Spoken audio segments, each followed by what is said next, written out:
යන්නේ විභක්ති 9න් අපි 4ක් සාකච්ඡා කළා. අද 5 වෙනි එකේ ඉඳන් ඉතුරු ටික කතා කරනවා. පුතාලතට ව්‍යාකරණ පොත ළඟ තියාගන්න CR පොත ව්‍යාකරණ වලට. ඒකේ ඊළඟ අනුමාත්‍රකාවත් සම්ප්‍රදාන විභක්තිය කියලා ලියලා තියාගන්න.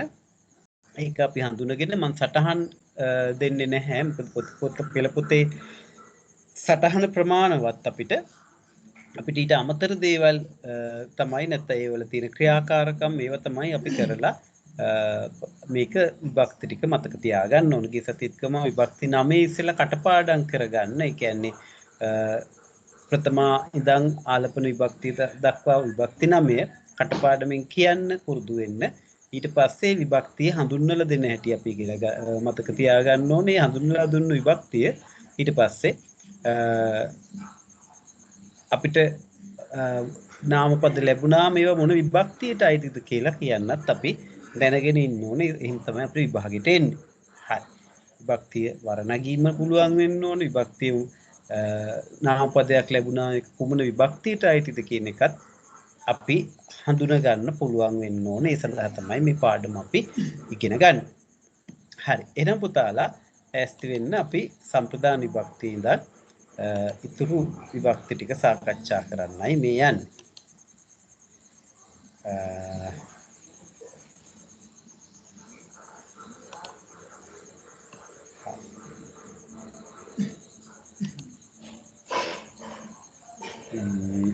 අපි යමු පුතේ එහෙනම් පස්වෙනි විභක්තිය අපිට පාඩමේ තියෙන්නේ සම්ප්‍රදාන විභක්තිය. උදාහරණයක් තියෙනවා අපිට මෙහෙම පියවරු දරුවන්ට රැකවරණය දෙති. මේ වාක්‍යයේ මේ රැකවරණය ලබන්නේ දරුවන්. යමක් ලබන්නා එහෙම නැත්නම් ප්‍රතිග්‍රාහකය හඳුන්වන පදය තමයි සම්ප්‍රදාන විභක්තියෙන් යෙදෙන්නේ. එහෙනම් මේ වාක්‍යයේ ප්‍රතිග්‍රාහකය තමයි දරුවන්ට කියලා කියන්නේ. අන්න එයා සම්ප්‍රදාන විභක්තියෙන් යෙදෙනවා. ඒ කියන්නේ පුතේ යමක් ලබන කෙනා නැත්නම් ප්‍රතිග්‍රාහකයා තමයි සම්ප්‍රදාන විභක්තියෙන් අපි ඉගෙන ගන්න. හඳුනගන්නේ. උදාහරණ ටිකක් තියෙනවා මෙන්න. බැතිමත්හු දෙවියන්ට පඳුරු දෙති. පාලකයෝ උගතුන්ට පහසුකම් සලසති. දෙමව්පියෝ දරුවන්ට අවවාද දෙති. පොලිස්පතිතුමා උසස් නිලධාරීන්ට උපදෙස් දෙති. මෙන්න මේ වාක්‍යවල බලන්න බැතිමත්හු දෙවියන්ට කාටද පඳුරු පුදන්නේ දෙවියන්ට. පාලකයෝ උගතුන්ට පහසුකම් දෙති. පහසුකම් දෙන්නේ කාටද උගතුන්ට. දෙමව්පියෝ දරුවන්ට අවවාද දෙති. අවවාද දෙන්නේ කාටද දරුවන්ට. පොලිස්පතිතුමා උසස් නිලධාරීන්ට උපදෙස් දෙති. උපදෙස් දෙන්නේ කාටද උසස් නිලධාරීන්ට. අන්න පුතේ යමක් ලබන්නා එහෙම නැත්නම් ප්‍රතිග්‍රාහකයා. යමක් ලබන කෙනා එහෙම නැත්නම් ප්‍රතිග්‍රාහකයා හඳුන්වන්නේ කවුරු කියලාද? සම්ප්‍රදාන විභක්තියෙන්. මේ විභක්තිවල යමක් ලබන්න නැත්නම් ප්‍රතිග්‍රාහකයා හඳුන්වන්නේ සම්ප්‍රදාන විභක්තිය. උකට මතක තියාගන්න මෙන්න මේ රීතිය. විභක්තියේ යමක් ලබන්නා හෙවත් ප්‍රතිග්‍රාහකයා සම්ප්‍රදාන විභක්තියෙන් හඳුන්වයි. ඔක මතක තියාගන්න. ලබන්න හෙවත් ප්‍රතිග්‍රාහකයා සම්ප්‍රදාන විභක්තියෙන් හඳුන්වනවා කියලා. එතකොට මෙතන දෙවියන්ට, උගතුන්ට, දරුවන්ට, නිලධාරීන්ට කියලා කියන්නේ ඔක්කොම සම්ප්‍රදාන විභක්තියට අයිති නාම පද ලබන්නා හෙවත් ප්‍රතිග්‍රාහකයා තමයි ඒකේ පෙන්නන්නේ. හරි. බලමු මේක තවදුරටත් කියනවා ඊත වාක්‍යවල පඳුරු ලබන, පහසුකම් ලබන, අවවාද ලබන, උපදෙස් ලබන අය හඳුන්වන්නේ දෙවියන්ට, උගතුන්ට, දරුවන්ට, උසස් නිලධාරීන්ට යනුවෙන්. එබැවින් ඒවා සම්ප්‍රදාන විභක්තියෙන් යෙදේ. තවත් විශේෂ කාරණයක් කියනවා වස් පිනිස උදෙසා සඳහා යන නිපාත සම්ප්‍රදාන විභක්ති පද සමග යෙදෙනවා. අන්න විශේෂයෙන් මෙන්න මේ සම්ප්‍රදාන විභක්තිත් එක්ක සමග යෙදෙනවා මෙන්න මේ වස් පිනිස උදෙසා සඳහා කියන නිපාතත්. ඒ උදාහරණ අපි බලමු. සෙබළු රට රකින්න වස් පෙරමුණට ගියහ. සෙබළු තමන්ගේ රට රැකීම පිණිස කියන එකයි නේද? වස් මෙන්න මේ සෙබළු තමන්ගේ රට රැකුණු වස් කියන නිපාතේ දාලා තියෙනවා. මේ සම්ප්‍රදාන විභක්තියේදී ඒකත් ඇතැම් අවස්ථාවල යෙදෙනවා. භික්ෂුව දන් පිණිස අන්න පිණිස කියන නිපාතයත් එක්ක සම්බන්ධ වෙනවා සිඟා වැඩිය පිඬු සිඟා වැඩිය. හරි. දැන් එතකොට මේ යමක් ලබන්නා හෙවත් ප්‍රතිග්‍රාහකය තමයි අපි හඳුන්වන්නේ සම්ප්‍රදාන විභක්තිය. පස්වෙනි විභක්තිය සම්ප්‍රදාන විභක්තිය. යමක් ලබන්නා හෙවත් ප්‍රතිග්‍රාහකයා හඳුන්වනවා කියන එක හොඳට මතක තියාගන්න කටපාඩම් කරගත්තත් කමන්නේ ලබන්නා හෙවත් ප්‍රතිග්‍රාහකයා සම්ප්‍රදාන විභක්තියෙන් යෙදේ කියන. හරි. අපි බලමු එතකොට මෙන්න මේ උදාහරණ තියෙන පහත දැක්කේ නාම පදවල සම්ප්‍රදාන විභක්ති රූප ලියා දක්වන්න කියලා. හරි. කියන්න බලන්න පුතේ මේකේ.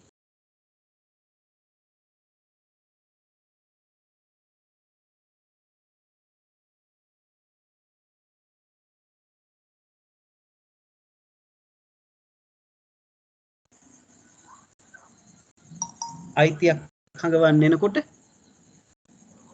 ප්‍රතිග්‍රාහකයා හඳුන්වන්න එනකොට වනිතාව කියන එක අපි සම්ප්‍රදාන විභක්තියෙන් ලියනවා නම් කොහොමද ලියන්නේ?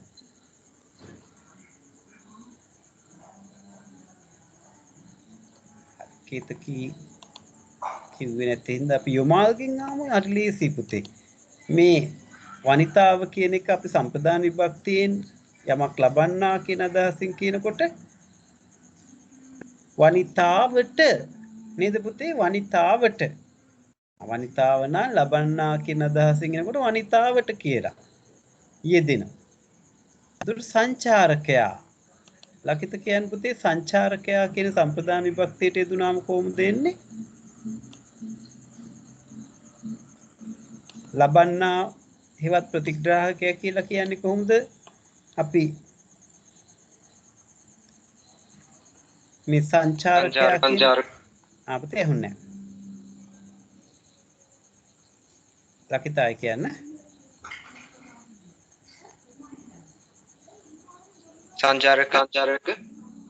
සංචාරකයාට ලබන්නානේ පුතේ. දැන් අර වනිතාවට වුණා වගේ අපිට මේක ගන්න වෙන්න බෑ. දැන් උඩ තියෙන උදාහරණ පුතේ බැතිමත්තු දෙවියන්ට පඳුරු පුදති. එතකොට අපි සංචාරකයා කියන සංචාරකයාට කියන එක යාව නෙවෙයි මේ කතෘ මේ වාක්‍යයේ ක්‍රියාව කරන කෙනා නෙවෙයි යා කර්මය වෙන්නේ. එතකොට අපිට කියන්න වෙන්නේ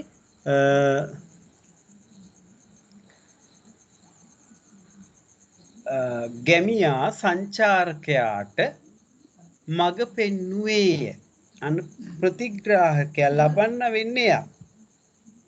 නේද පුතේ? ගැමියා සංචාරකයාට මඟ පෙන්නුවේය කියලා අපිට කියන්න පුළුවන්. අන්න එහෙම එකක් මේ කියන්නේ ලබන්න හෙවත් ප්‍රතිග්‍රාහකයා තමයි නාමපදේ මේ සම්ප්‍රදාන විභක්තියට දෙන්නේ. හරි මේක කියන්නේ නම් බලන්න විද්‍යාඥයෝ කියන එක නිතුලි මට සම්ප්‍රදාන විභක්තියට දාලා කියන්න බලන්න. විද්‍යාඥයන්ට අන්න හරි. විද්‍යාඥයෝ විද්‍යාඥයන්ට කේතකී වගේත් මයික් එක වැඩ නේද? කියන්න පුළුවන් දේ නම් සේනාව කියන එක සම්ප්‍රදාන විභක්තියේ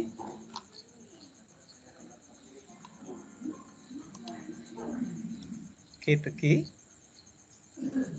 සේනාව කියන එක පුතේ අපි සේනාවට කියලා කියන්න පුළුවන්. එහෙම නේද? ලබන්නා හෙවත් ප්‍රතිග්‍රාහකයනේ. ඒතර මුරකරු කිව්වා මුරකරුට කියලා අපිට කියන්න පුළුවන්.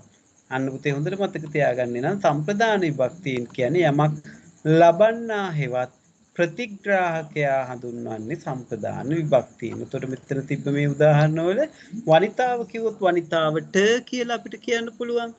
ඊළඟට සංචාරකයා කිව්වොත් සංචාරකයාට කියලා කියන්න පුළුවන්. නේද? විද්‍යාඥයෝ කිව්වා විද්‍යාඥයන්ට කියලා කියන්න පුළුවන්. අන්න ඔය ආකාරයෙන් තමයි මෙන්න මේ අපිට සේනාව කිව්වොත් සේනාවට කියලා කියන්න පුළුවන්. ඒ වගේම මුරකරු කිව්වා මුරකරුට කියලා කියන්න පුළුවන්. මෙන්න මේ ආකාරයෙන් අපිට සම්ප්‍රදාන විභක්තිය යොදන්න පුළුවන්.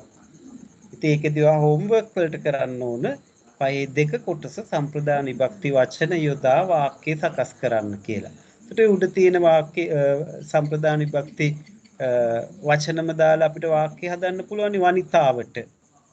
අපිට කියන්න පුළුවන් රජය විසින් නෑ විසින් ඕනෙත් නෑ රජය වනිතාවට සහන සැලසීමට බලාපොරොත්තු වේ. රජයේ වනිතාවට සහන සැලසීමට බලාපොරොත්තු වේ. මොන වගේ සහනද කියලා අපි දන්නේ ගෑස් බිල එහෙම ඉහළ නම් වල එහෙම දන්නෙත් නෑ ඉතින්. හරි. වනිතාවට සහනය සැලසන්නේ අපි දන්නේ බලමු. සංචාරකයා කියන එක සම්ප්‍රදාන විභක්තියෙන් උතුරු සංචාරකයාටනේ අපි අපි ඉස්සෙල්ලා කිව්වේ ගැමියා සංචාරකයාට මඟ පෙන්නයි. විද්‍යාඥයෝ කියන එකට යොදලා අපි විද්‍යාඥයන්ට කියලා ගත්තොත් එහෙම විද්‍යාඥයන්ට රජයම නැතුව අපි වෙන කතාවක් කියමු. නාසා ආයතනයේ විද්‍යාඥයන්ට පර්යේෂණ සඳහා ආරාධනා කරයි. කියමු අපි නිකන්. සේනාවට ප්‍රතිග්‍රාහකයා ලබන්න තමයි මේ සම්ප්‍රදාන විභක්තිය තියෙන්නේ සේනාවට. සේනාවට කියලා අපි යදුවොත් එහෙම රජතුමා සේනාවට යුද්ධයට අණ කරයි. අන් සේනාවට තමයි ප්‍රතිග්‍රාහකයා සේනාවට අන්න ඒකට අණ කරනවා. මුරකරුට කියන එක අපි සම්ප්‍රදාන විභක්තියට දාලා කිව්වොත් ගෙහිමියා මුරකරුට මුදල් ලබා දෙයි. නේද? මුරකරුට ලබන්න මුරකරු එතකොට. අනිට යොදලා දානවා. මේවා නම් පුතේ හෝම්වර්ක් වලට කරන්න. කළොත් ඔයාට මේක මතක හිටි විභක්ති ටික නැත්තම් පේපර් එකක් කරනකොට අපිට ආයෙත් ඔවා මතක් කරන්න වෙනවා. කරන්න වාක්‍ය වල යොදන තරමට මේක මතක හිටිනවා. හරි. එතකොට අපි එහෙනම් දැන් විභක්ති 5ක් කතා කරලා ඉවරයි. අපි යනවා ඊළඟ 6 වෙනි එකට. මට විනාඩියක් දෙන්න පුතේ.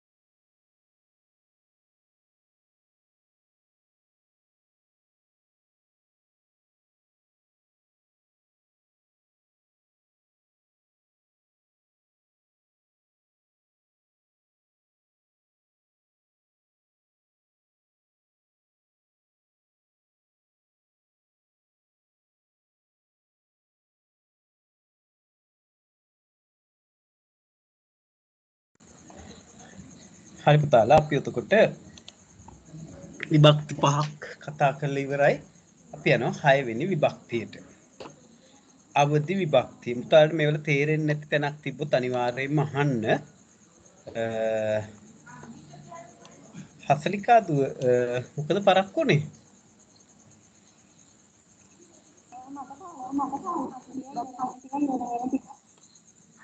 පුතේ ඇහුන්නේ නැහැ.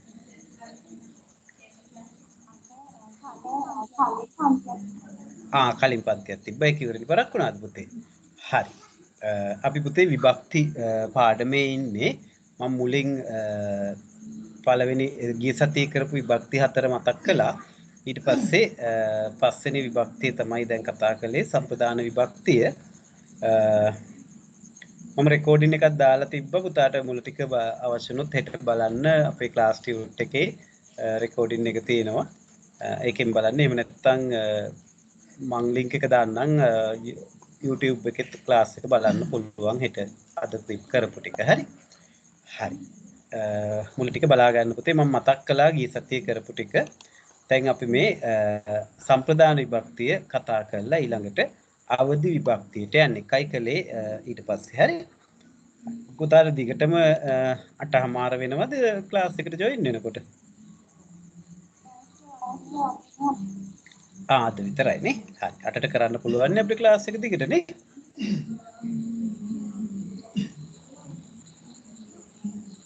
හරි.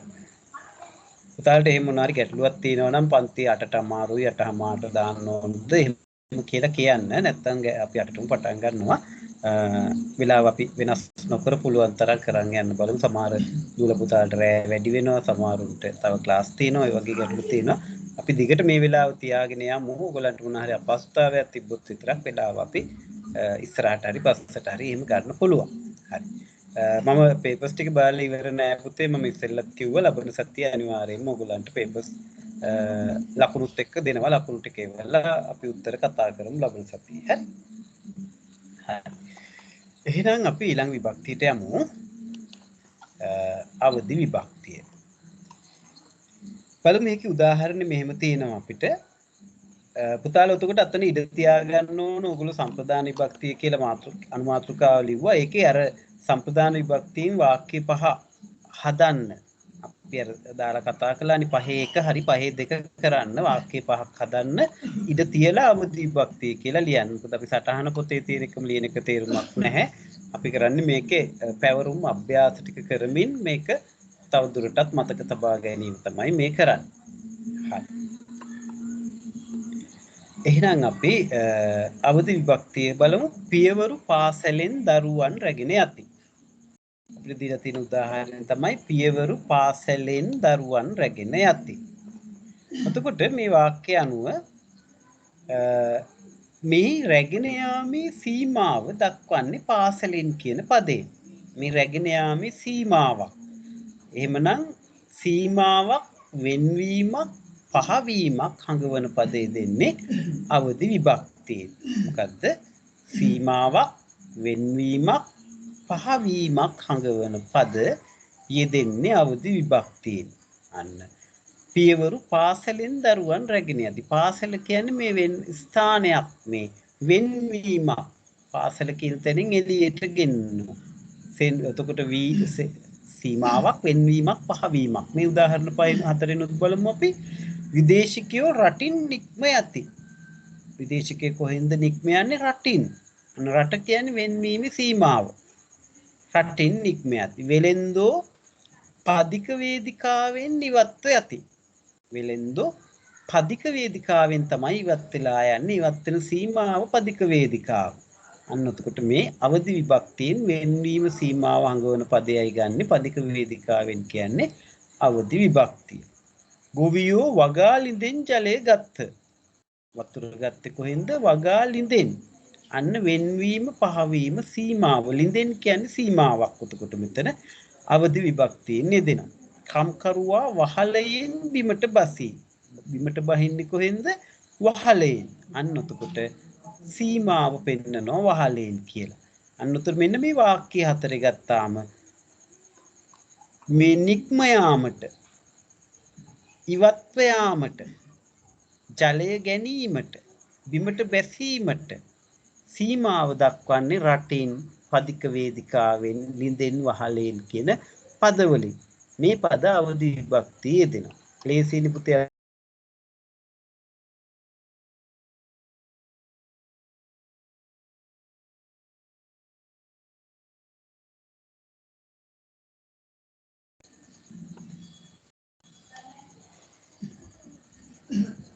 පොඩ්ඩක් සිග්නල් මදි වුණා පුතේ. කැඩි කැඩි ඇහුනොත් කියන්න. හිටපු ගමන් තියෙනවා ඒ වගේ පොඩි පොඩි ප්‍රශ්න.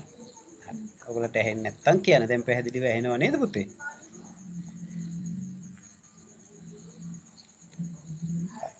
ඇහෙන්නේ නැත්තම් කියන්න පුතේ. හරි. හරි. අපි බලමු එතකොට. මෙන්න තියෙනවා නාම පද වර්ගයක්. පහත දැක්වෙන පද වලට අනුරූප අවදි විභක්ති පද ලියන්න. එතකොට නගරය, පාසල, ගංගාව, පොත, ගස කියලා අපිට නාම පද වර්ගයක් තියෙනවා. අන්න ඒ එතකොට අවදි විභක්තියෙන් යෙදුවාම කොහොමද එන්නේ? නගරය කිව්වහම එහෙනම් අපිට නගරයෙන් කියලා යොදන්න පුළුවන්. පාසල කිව්වම පාසලෙන්. ගංගාව කිව්වම ගංගාවෙන්. පොත කිව්වහම පොතෙන්. ගස කිව්වම ගසෙන්. අන්න වෙන්වීමක් පහවීමක් සීමාවක් දක්වන්න. වාක්‍යය හැදුවොත් ඒවා යොදලා පුතේ නගරයෙන් කියන ටික එතකොට අපිට කියන්න පුළුවන් නගරයෙන් කියලා. ගම්වැසියෝ අලුත් අවුරුදු උත්සවය සැමරීම සඳහා නගරයෙන් බඩු භාණ්ඩ මිලදී ගත්හ. නගරයෙන් අන්න සීමාවක් හැඟෙව්වා. පාසලෙන් අම්මා දරුවාව පාසලෙන් රැගෙන ගියාය. පාසලෙන් අන්න ගංගාව කියන එක අපි ගත්තොත් ගංගාවෙන් එන්න ඕන එතකොටනේ තොටියා ගංගාවෙන් ඔරුව පැදවිය. පොත කිව්වොත් පොතෙන් එතකොට පොතෙන් මම මේ ඕගොල්ලන්ට හදන්න දෙන පුළුවන් ඕගොල්ලන්ට මම වෙලාව ගත වෙන හින්දා මම මේ කතා කරමින් යන්නේ පස්සේ ඕගොල්ලන්ගෙනුත් අහන්නම් පොතේ නැත්තම් වෙලාව යනවනේ කොට ඕගොල්ලෝ බලන්න මේව හරිද කියලා පොතෙන් ලේඛකයා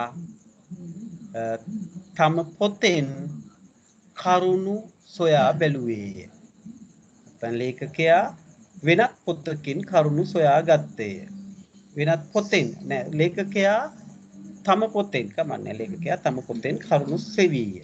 පොතෙන් වෙන්වීමක් සීමාවක් පහවීමක් හඟවනවා. ගසෙන් කුරුළු පැටවා ගසෙන් බිමට වැටිනි. ගසෙන් වැටෙනවා. අන්න වෙන්වීමක් පහවීමක් සීමාවක් දක්වන්නේ අපි එහෙනම් අවදි විභක්තියෙන්. මේවා පුතේ හෝම්වර්ක් වලට කරන්න ඕන. එතකොට අවදි විභක්තිය කියලා ලියලා මෙන්න මේ වාක්‍ය පහ හදන්න මෙන්න මේ නගරය කියන එක නගරයෙන් කියලා දාලා පාසල පාසලෙන් කියලා ගංගාව ගංගාවෙන් කියලා දාලා එවෙන් මේ වාක්‍ය පහ හදන්න ඉඩ තියන්න. හරි? ඉඩ තියන්න කියන එක පස්සේ ලියන්න පුතේ පස්සේ නොකර ඉන්න එපා. ඒක තමයි මතක හිටින්නේ මේ අපි කරගත්තොත්. හරි. ඊළඟට අපි හත්වෙනි විභක්තියට යනවා සම්බන්ධ විභක්තිය. අපි බලමු සම්බන්ධ විභක්තිය කොහොමද අපි මේ වාක්‍ය නිර්මාණය කරගන්නේ කොහොමද සම්බන්ධ විභක්තිය කොයි ආකාරයෙන්ද නිර්මාණය වෙන්නේ කියලා.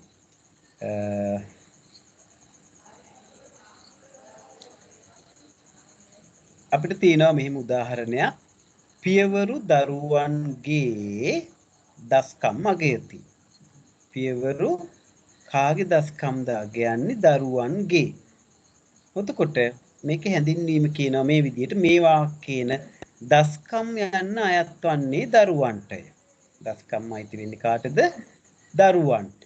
යම් දෙයක යම් කෙනෙකුගේ අයිතිය ස්වාමීත්වය හිමිකම හෝ සම්බන්ධය යම්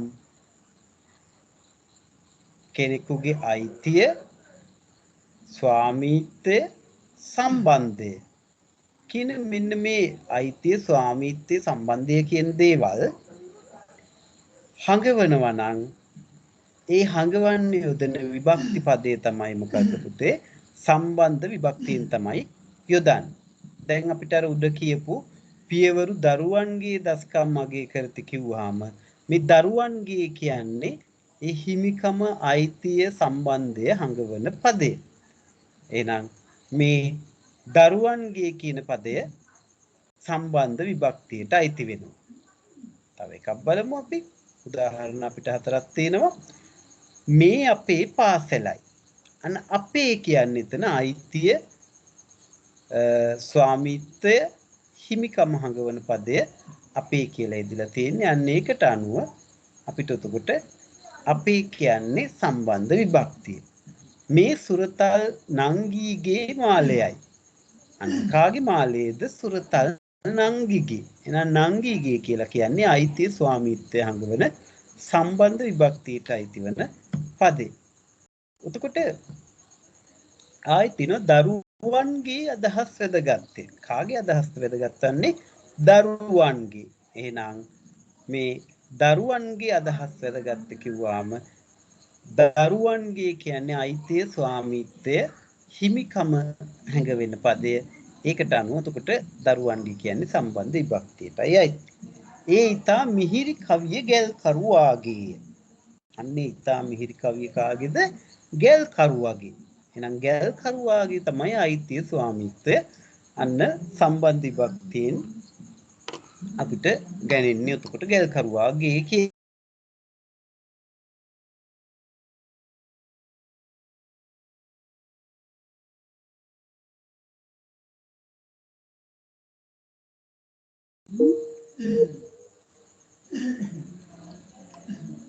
ඊට පස්සේ සිග්නල් පොඩ්ඩක් මදි වෙන ප්‍රශ්නයක් තියෙනවා. අද මේ සංචරණ සීමා හින්දා ආයෙත් මේ ගෙදර ඉඳන් ක්ලාස් එක කරන්නේ. අර ඉන්ස්ටිටියුට් එකේ නම් හොඳටම සිග්නල් ප්‍රශ්න නැහැ.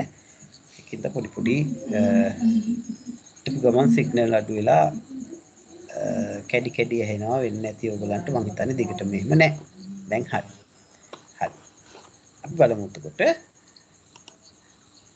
මෙන්න මේ අපේ කියන එක නංගිගේ කියන එක දරුවන්ගේ කියන එක ගැල්කරුවාගේ කියන එක මේවා වල ස්වාමිත්වයක් අයිතියක් හඟවන හින්දා ඒවා සම්බන්ධ විභක්තියින්ම යෙදෙනවා කියන එක අපි හරියට මතක තියාගන්න. ඒතර මෙන්න තියෙනවා 7.1 පහත දැක්වෙන වාක්‍යවල සම්බන්ධ විභක්ති පද නම් කරන්න කියලා. ඒක නම් එක එක්කෙනාගෙන් අහන්න බැලුවේ. මේක මතකද කියලා බලන්න එපා. අපි මේ කරන එක හරියට ඔලුවට යනවද කියලා. පළවෙනි එක තියෙනවා ලේඛකයන්ගේ පොත් අගය කරමු. මට උතකට කියන්න සසලිකා කියන්න පුතේ මේ ලේඛකයන්ගේ පොත් අගය කරමු කිව්වාම ඒකේ මේ අපි දැන් කතා කරන සම්බන්ධ විභක්තියට අයිති වෙන්නේ මොන පදයේද? ලේඛකයන්ගේ. අන්න හරි. ලේඛකයන්ගේ කියන්නේ අයිතිය ස්වාමිත්වය හඟවන පදේ. දෙවෙනි එක තියෙනවා අපගේ දස්කම් බලා සතුටු වන්න. ඒක මට යොමාල් කියන්න බලන්න පුතේ. අපගේ දස්කම් බලා සතුටු වන්න කියන එකේ මේ අපි කතා කරන සම්බන්ධ විභක්තියට අයිති වාක්‍ය නාමපදේ මොකද්ද කියලා? අපගේ යන්න හරි. තේරෙනවනේ හොඳටම පුතේ. ඒතර ඈතින් ඇසෙන්නේ මොනරුන්ගේ හඬයි. ඈතින් ඇසෙන්නේ මොනරුන්ගේ හඬයි. ඒ වාක්‍යේ මට සම්බන්ධ විභක්ති පදේ කියන්න ලකිත. ඈතින් ඇසෙන්නේ මොනරුන්ගේ හඬයි. මොකද්ද පුතේ ඒකේ සම්බන්ධ විභක්ති? අන්න හරි. මොනරුන්ගේ හඬයි අවශ්‍ය නැහැ. මොනරුන්ගේ අයිතිය ස්වාමිත්වය හඟවන්නේ මොනරුන්ගේ කියන එකේ. හරි. ඊළඟට පුටුවේහි කකුල් ලබලන්නේ. පුටුවේහි කකුල් ලබලන්නේ. එතකොට ඒ වාක්‍යේ මොකද්ද පුතේ මේ අපි අද ඉගෙන ගන්න මේ සම්බන්ධ විභක්තියට අයිති වෙන නාම පදේ මොකද්ද උතන? කේතකී කියන්නේ පුතේ පුටුවේහි කියන එක. හරි. ඊළඟට ගස්වල අතු කඩා වැටේ. ගස්වල අතු කඩා වැටේ. ඒකේ නෙතුලි කියන්නේ පුතේ මොකද්ද මේකේ සම්බන්ධ විභක්ති පදය? ගස්වල. අන්න හරි. එහෙනම් මේ අයිතියක් ස්වාමිත්වයක් හිමිකමක් හඟවන පදය සම්බන්ධ විභක්තියෙන් යෙදෙනවා. අයිතියක් ස්වාමිත්වයක් හිමිකමක් හඟවන පදය සම්බන්ධ විභක්තියෙන් යෙදෙනවා. දැන් මතකම තියාගන්න ඕන මෙන්න මේ රීතිය කොතනද මේක කියලා. නැත්නම් අපිට සම්බන්ධ විභක්තිය හොයාගන්නත් බෑ. නාම පදයක් දීලා මේ සම්බන්ධ විභක්ති පදය උපුටා ලියන්න හරි ඉරි ගහන්න හරි කිව්වොත් එහෙම අන්න අයිතියක් ස්වාමිත්වයක් හිමිකමක් හඟවන්නේ සම්බන්ධ විභක්ති පදයකින්. ඊළඟට අපි යනවා එතෙන් සිට ආධාර විභක්තියට. බලපුතේ ආධාර විභක්තිය ඊළඟට තියෙන්නේ මේ 8 වෙනි විභක්තිය. අපි විභක්ති එතකොට දැන් 7ක් කතා කරලා ඉවරයි. ගිය සතියේ 4ක් කතා කරලා දැන් 3ක් කතා කළා.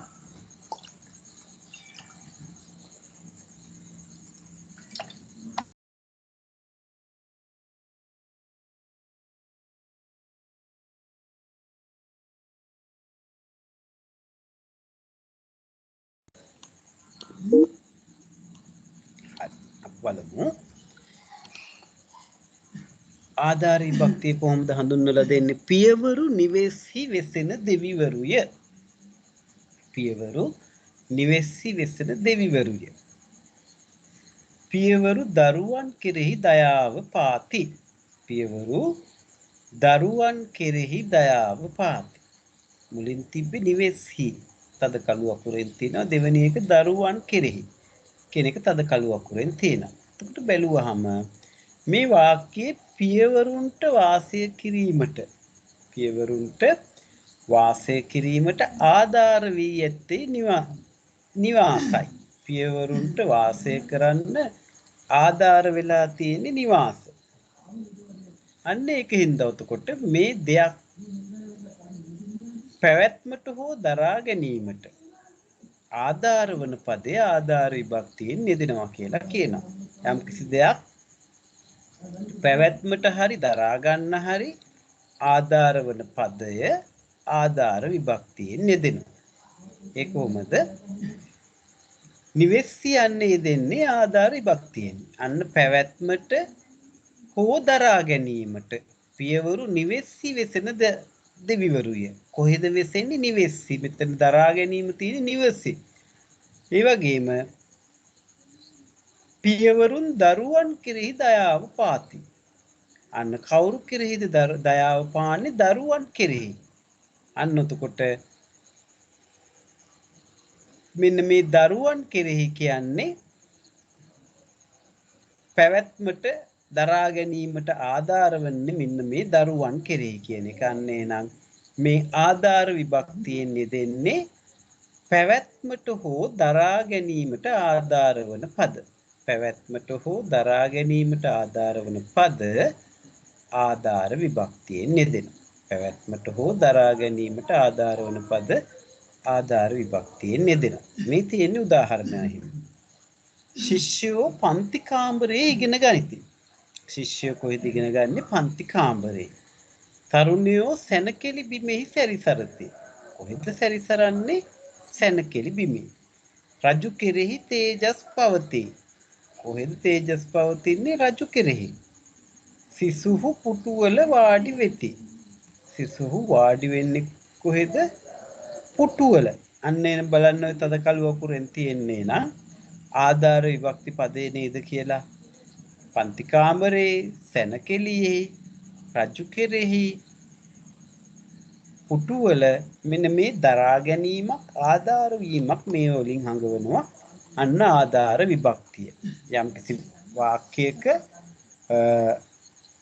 පැවැත්මට හෝ දරා ගැනීමට ආධාර වන පදය සමාන ආධාර විභක්තියෙන් යෙදෙනවා. හරි. බලමු එතකොට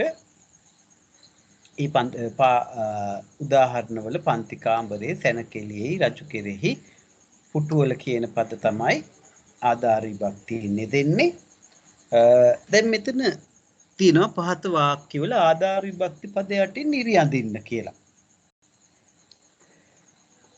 අපි බලමු එතකොට මට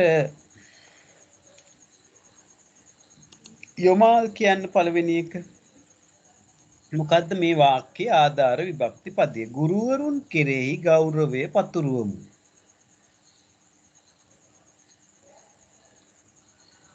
ඒකේ ආධාර විභක්ති පදේ මොකද්ද පුතේ? යොමාල්. ගුරුවරු. ඔව්, ගුරුවරුන් කෙරෙහි කියන කෑල්ලත් එක්කම එන්න ඕන. හරි. ගුරුවරුන් කෙරෙහි කියන්නේ මේකේ ආධාර විභක්ති පදේ. එතකොට ඊළඟට නෙතුලි මට කියන්න මේ දෙවනි උදාහරණේ මොකද්ද ආධාර විභක්ති පදේ? වනයේහි මල් පිපී ඇත. නෙතුලි ආධාර වන පදේ මොකක්ද එතන? වනයේහි. යන්න හරි. ඊළඟට හසලිකා කියන්න ඊළඟ එක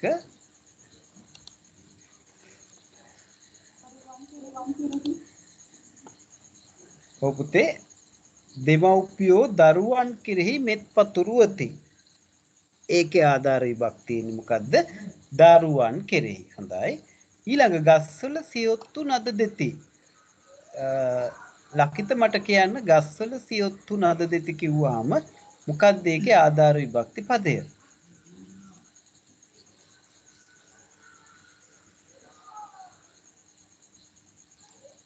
ලකිත තට එනවා නේද අපිව?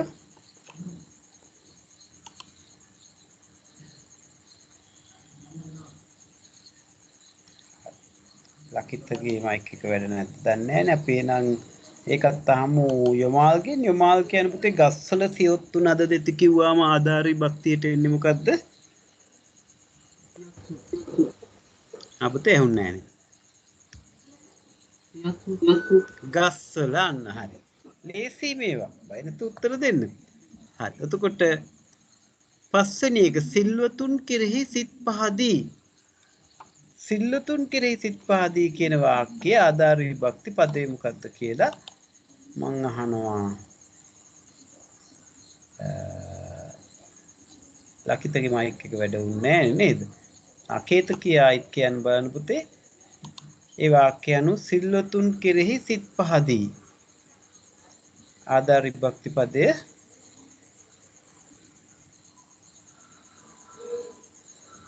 මෙතුලි.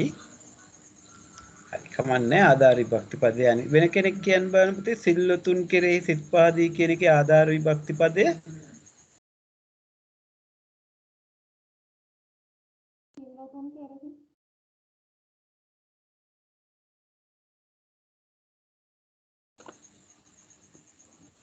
ආපතේ සිල්වතුන් කෙරෙහි කියන එකට කේතකේ කියන්නේ මොකක්ද ආධාර විභක්ති පදයේ සිල්වතුන් කෙරෙහි සිත් පහදී කියන එකේ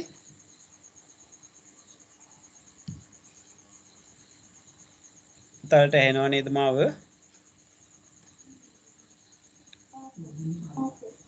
කියන්න බලන්න පුතේ සිල්වතුන් කෙරෙහි සිත් පහදී කියන එකේ ආධාර විභක්ති පදේ මොකක්ද?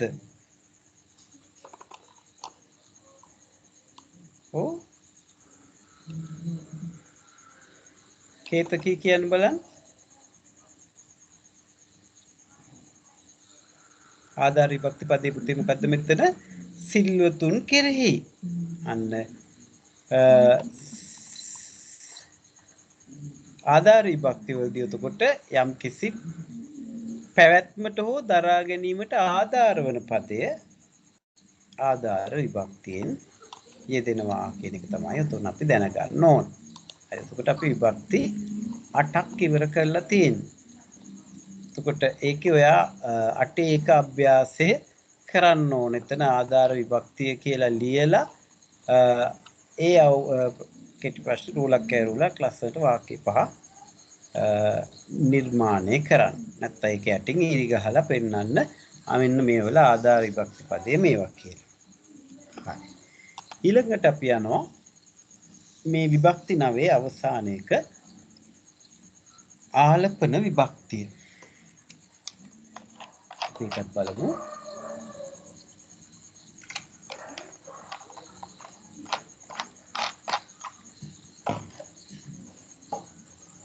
මෙන්න තියෙන උදාහරණයක් පුතේ. ඒක නම් හරිම ලේසි. දරුවනි පියවරුන්ට ගෞරව කරන්න.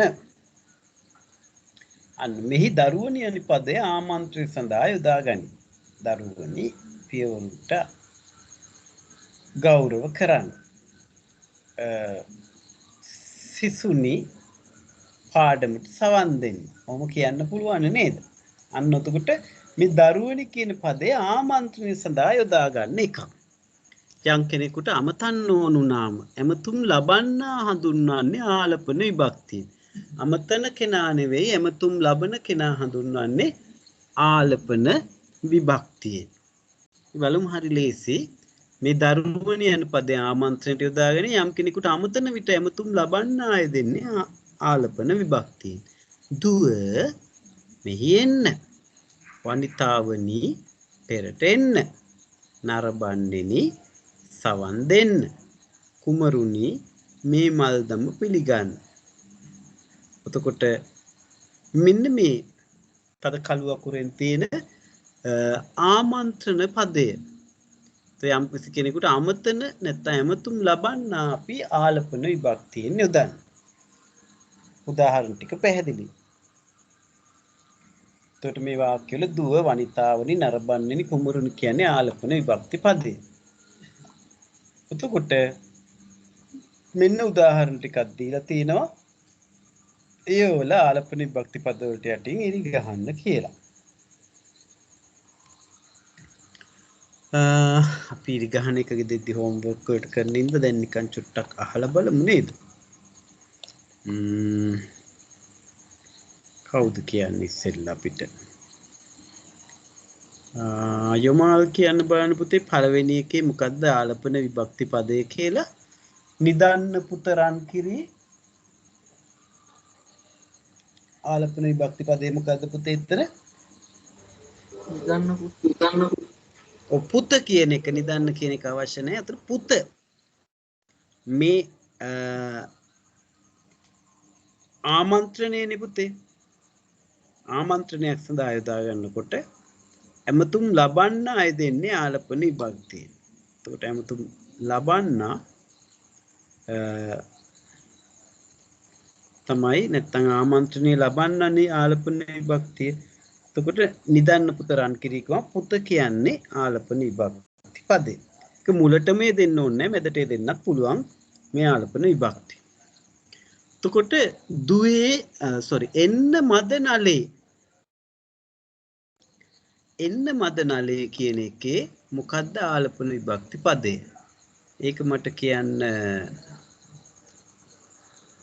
නෙතුලි. එන්න මද නලේ මද නලේ ආමන්ත්‍රණය ලබන කෙනා මද නලේ. ගොඩක් හොඳයි. එතකොට ඊළඟට දුවේ මේ අහන්න. දුවේ මේ අහන්න කියන එක මට ලකිත කියන්න මොකද්ද ඒකේ මේ ආලපන විභක්ති පදේ?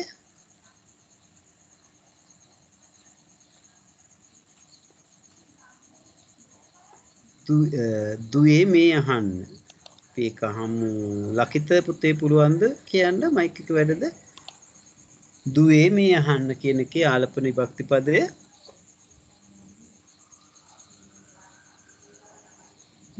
නැත්තම් අපි මයික් ඔන් කරන් ඉන්නවනම් තමයි හොඳ. යොමාල් කියන්න බලන්න පුතේ දුවේ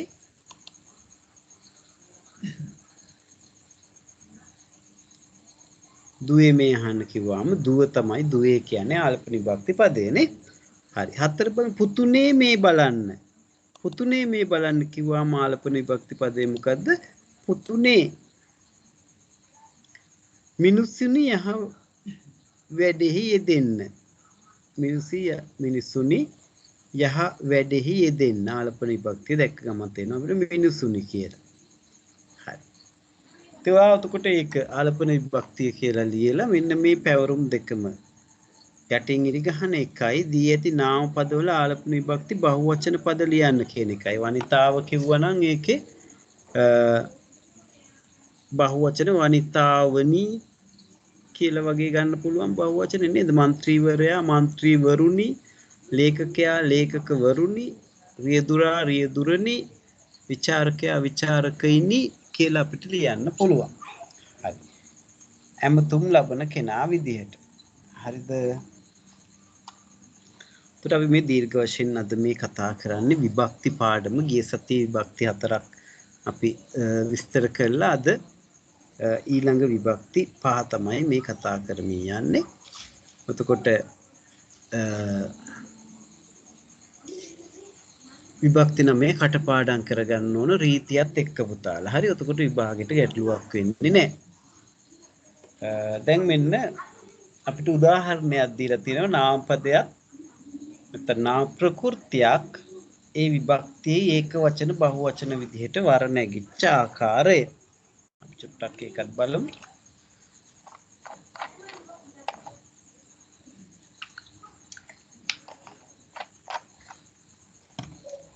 අන්න විභක්ති 9 තියෙනවා ප්‍රථමා කර්ම කර්තෘ කර්ණ සම්ප්‍රදාන අවදි සම්බන්ධ ආධාර ආලපන කියන විභක්ති 9 අපිට පිළිවෙලින් පහළට තියෙනවා. ওই විදිහට තමයි ඒවා පාඩම් කරගන්නත් ඕන.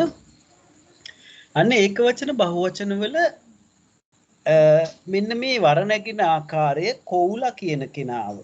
ප්‍රථමා විභක්තිය කියන්නේ උක්ත කර්තෘ කෝවුලමයි.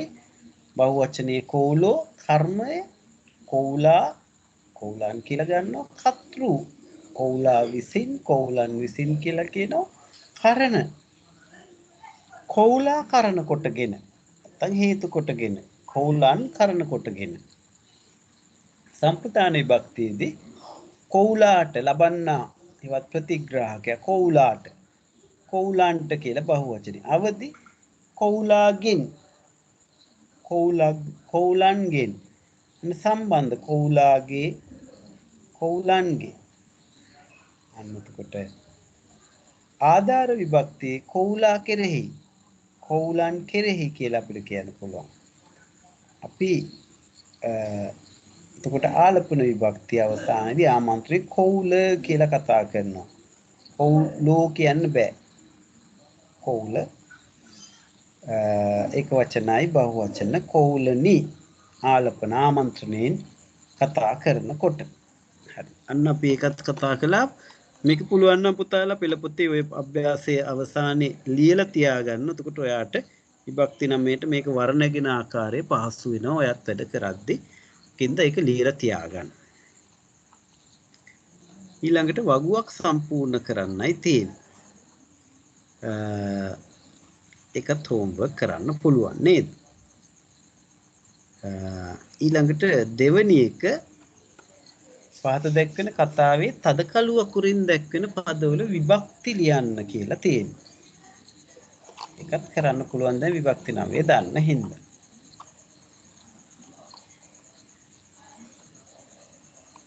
හරි. අපි ඊළඟ තියෙන ප්‍රශ්නයක් ඒකේ කතාවෙන් විභක්ති මොනවද කියලා තෝරලා ගන්න කියලා. අන්න භාෂාව පාඩමක් අපි මේ අවසන් කළේ. ඉතින් ඒවල අර භාෂා ක්‍රියාකාරකම් ටික කරන්න කළොත් ඔයාලට මතක හිටියේ නිකම්ම නැත්තම් ඕවන ලේසි කියලා හිතුවොත් සමහරට අමතක වෙලා යන්නත් පුළුවන්. හරි. අපි එහෙනම් මේ කොටස අවසන්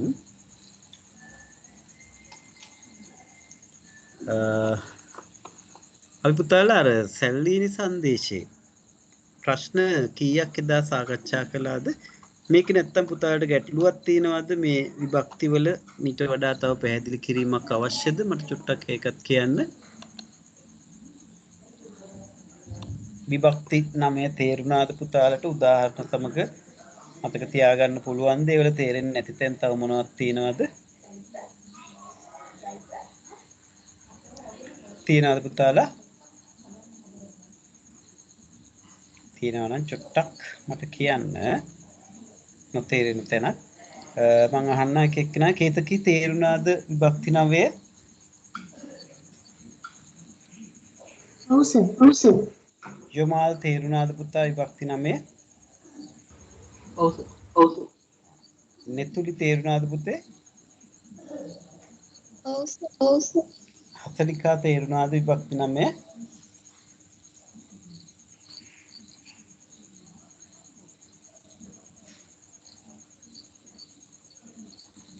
හතලිකා සබ්දයක් නෑ. ලකිත තේරුණාද පුතේ විභක්ති නමය? ඔව්. හරි. එහෙනම් ගැටලුවක් නැහැ. තේරෙන්නේ නැත්නම් අහන්න අනිවාර්යෙන්. හරි. අපි එහෙනම්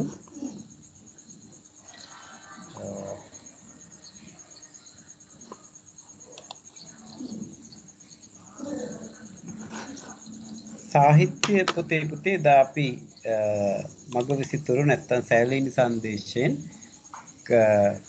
ප්‍රශ්න මුල ප්‍රශ්න ටික සාකච්ඡා කළා. පෙළ පොතේ ප්‍රශ්නවල ඊළඟට අග ප්‍රශ්න මම හිතන්නේ දෙකක් හෝ තුනක් සාකච්ඡා කරන්න තියෙනවා. අපි දෙන්නට යමු. මම සාහිත්‍ය පොත ඕපන් කරගන්නකම් ඉන්නේ. සලත් බලන්නේ ප්‍රශ්න ටික.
හරි පුතාලා අපි බලමු එතන ඉඳන්.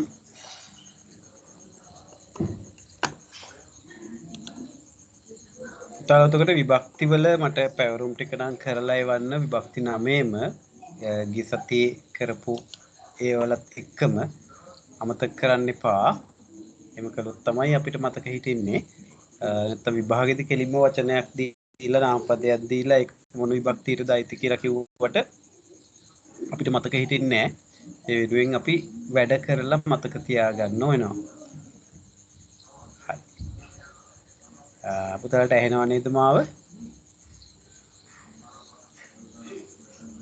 ඔව් සර්. හරි. අපි එහෙනම් එතන සිට ගිය සතියේ අපි මග විසිතුරු කියන අපේ සාහිත්‍ය පාඩමේ නැත්තම් සැලීනි සංදේශේ ප්‍රශ්න පෙළපොතේ ප්‍රශ්න වලින් අපි ප්‍රශ්න කීපයක් කතා කළා.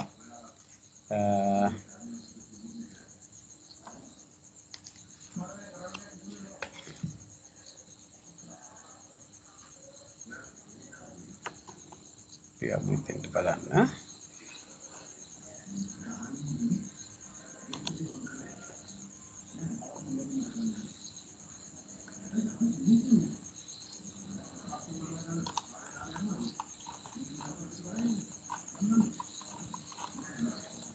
කවි කොහොමද පුතේ දැන් මේ වෙද්දි කීයක් වගේ පාඩම්ද කට්ටියට? විචාර කතා කරන්න ඉතින් කවි පාඩම් තියෙන්නේ බෑ නේද?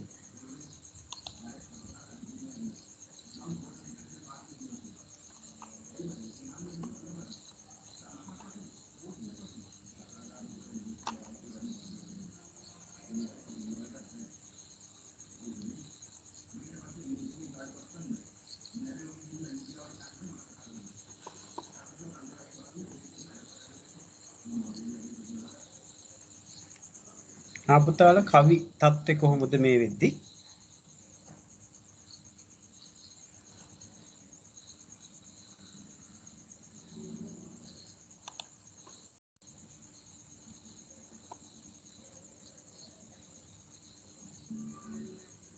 ඒකේ කවි 10 කීයක් වගේ පාඩම්ද පුතාලට?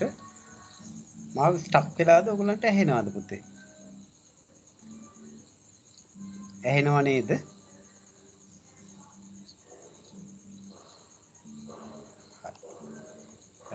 ඊට ගමන් පොඩ්ඩක් ස්ටක් වෙන ගතියක් තියෙනවා මේ සිග්නල් ප්‍රශ්නයක් වගේ. හරි. කේතකි කවි කීයක් පාඩම්ද අපිට සැලීනි සංදේශය අපි කරපු කවි 10න්?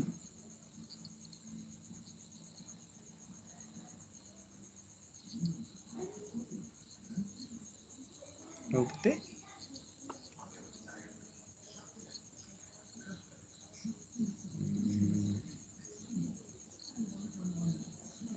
යොමාල් කවි කීයක් වගේ පාඩම්ද පුතේ? පහක් පාඩම්. හසලිකා කවි කීයක් පාඩම්ද පුතේ?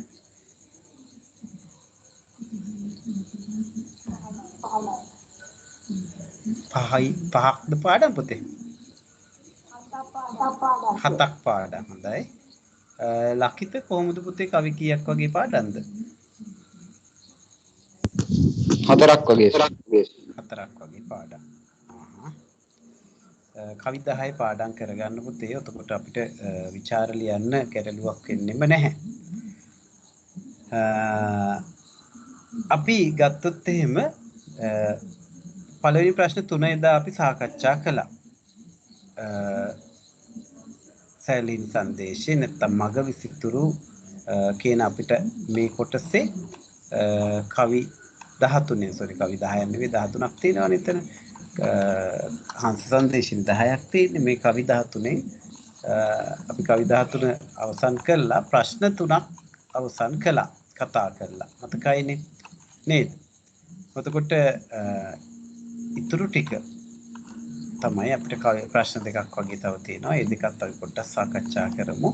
එතකොට මේ පාඩමේ සියලු ප්‍රශ්න අපි සාකච්ඡා කරලා. හරි. බලන්න පුතේ පෙළපොතේ ප්‍රශ්න වලට යන්නේ අපි පේපර් ක්ලාස් එකේ O level ප්‍රශ්න වල ඊළඟ ඒවා කතා කරනවා. අපි පළාත් දෙවෙනි වාරේ ප්‍රශ්න පත්‍රය ඉවර කළා. ඊට පස්සේ අපි යනවා O level ප්‍රශ්න පත්‍ර වලට කෙලින්ම පහුගිය පාස් පේපර්ස් වලට සහ තුන්වෙනි වාරයේ අනිකුත් පළාත් කලාප ප්‍රශ්න පත්‍ර කරන්න. එතකොට අපිට වෙනත් ප්‍රශ්න සාකච්ඡා කරන්න පුළුවන්. මේ පෙළ පොතේ තියෙන ප්‍රශ්නයි අපි දැනට මේ අපේ තියරි ක්ලාස් එකේ කතා කරන් යන්නේ. හතරවෙනි ප්‍රශ්නය අහනවා මේ පද්‍ය වලින් හෙළිවන විවිධ සමාජ ආර්ථික තොරතුරු විස්තර කරන්න. මෙන්න මේ මග විසිතුරු කවි පන්තියේ නැත්තම් තොටගමුවේ ශ්‍රී රාහුල හාමුදුරුවෝ ලියපු සැලීලි සංදේශයේ මේ කවි පද වලින් මේ කවි වලින් හෙළිවන විවිධ සමාජ ආර්ථික තොරතුරු මොන වගේද කියලා අපෙන් අහනවා. එතකොට සමාජ සහ ආර්ථික මට්ටම සමාජීය මට්ටම මිනිස්සුන්ගේ සහ ආර්ථික මට්ටම මොන වගේද කියලා අපි පැහැදිලි කරගන්න ඕන කවි පන්තියේ ඇසුරේ. එතකොට මිනිස්සු එදා කෝට්ටේ යුගයේ හිටපු සාමාන්‍ය ජනතාව විවිධ දෙවියන් වෙනුවෙන් කරන වන්දනාමාන පැවතුනා කියලා අපිට පැහැදිලි වෙනවා. එක උදාහරණයක් ගත්තොත් අපිට තියෙනවා මේ ගණේ මිනි බැබලි කිරණෙව් සතපාය කියන කවිය ගත්තොත් එහෙම මුල හරිය අපිට තිබ්බේ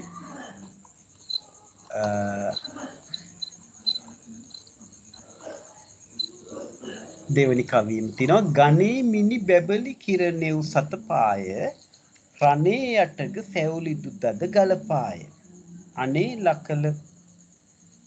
ලකර කළ පුර අප නරපාය පෙනේ දකුණේ මහසෙන් දෙව් රදපාය කියලා මේ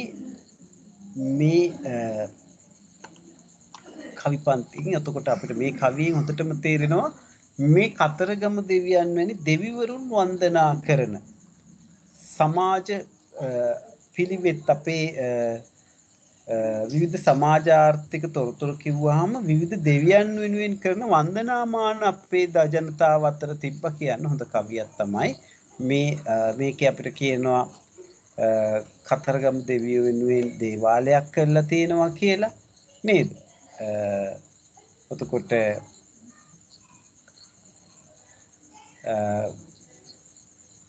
කතරගම දෙවියෝ ස්කන්ධ කුමාර කාර්කේත කියන නම් වලින් හඳුන්වනවා.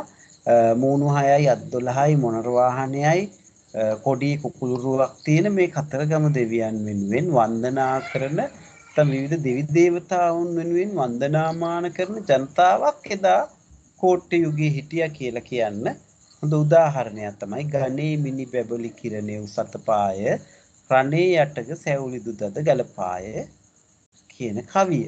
අනේ ලකර කර පුරාප නරපාය පෙනේ දකුණේ මහසෙන් දෙව් රදපාය කියන කවිය. එතකොට දෙවනියට තව උදාහරණයකට අපි ගත්තොත් එහෙම අපේ මේ දිවයිනේ නැත්තම් මේ රටේ මිනිස්සු හොඳට කෘෂිකර්මාන්තයෙන් දියුණු වෙච්ච ජනතාවක් හිටියා කියලා කියන්න හොඳ උදාහරණයක් අපිට තියෙනවා. අර මග අහන්න කියලා කාගෙන්ද මග අහන්න කියන්නේ අර රන්වන් කරල් ගෙන එන ගිර උන් අතින කියන කවිය. එතකොට අපිට කවියේ තුන්වෙනි පදේ තමයි ওই රන්වන් කරල් කතාව කියන්නේ. අපිට උනාට සම්පූර්ණ කවිය අපිට කියනකොට ගන්න පුළුවන් මේ අපේ රට කුෂිකාර්මික සමාජ ක්‍රමයක් පැවතුණා. අපේ ප්‍රශ්නෙන් අහන්නේ සමාජ ආර්ථික තොරතුරු. ඉතින් සමාජීය සහ ආර්ථික වශයෙන් ගත්තාම කුෂිකර්මාන්තයෙන් ස්වයංපෝෂිත ආර්ථික ක්‍රමයක් අපිට තිබ්බා. අන්න ඒක හොඳට පෙන්නනවා මේ හතරවෙනි කවියේ. සන්නන් සිහින් ගෙදි සෙවනලු වැලි තෙලෙන තැන් තැන් වලම සැතපී පියුමැලි බැවින සිව්මැලි බැවින රන්වන් කරල් ගෙන එන ගිරවුන් අතින යන්මන් තොසින් මග තොරතුරු නියම කොට. මේ රන්වන් කරල් ගේන්නේ එතකොට ගිරව් වගා කරලා නෙවෙයි මිනිස්සු වගා කරන්නේ. මිනිස්සු වගා කරපු කුඹුරු වලින් තමයි මේ ගිරව් රන්වන් කරල් අරගෙන එන්නේ. අන්නේ රන්වන් කරල් ගෙන එන ගිර උන් අතින කියන එක අපි වෙනම highlight කරලා පෙන්නන්න පුළුවන් කවිය ලියලා එතෙන්දී මේ කුෂිකර්මාන්තයෙන් දියුණු ජන සමාජක තමයි මේ කවිය ඉන්නේ. එතකොට